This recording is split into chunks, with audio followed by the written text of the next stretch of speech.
Sakaling gerahin tayo ng ibang bansa, handa kaya ang mga Pilipino na lumaban para sa bayan? Sa tanong na yan, sa isang survey, karamihan sa mga sumagot, lumabas ang pagiging makabayan. Nakatutok si Jonathan Andag.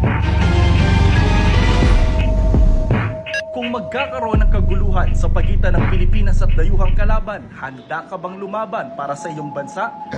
Sabi ng iba naming nakausap, kahit ngayon, suntukan lang, pwede na. Kaming mga gwardiya, kasama kami pag civil war na. Nakikipaglaban po ako para sa ating bansang Pilipinas.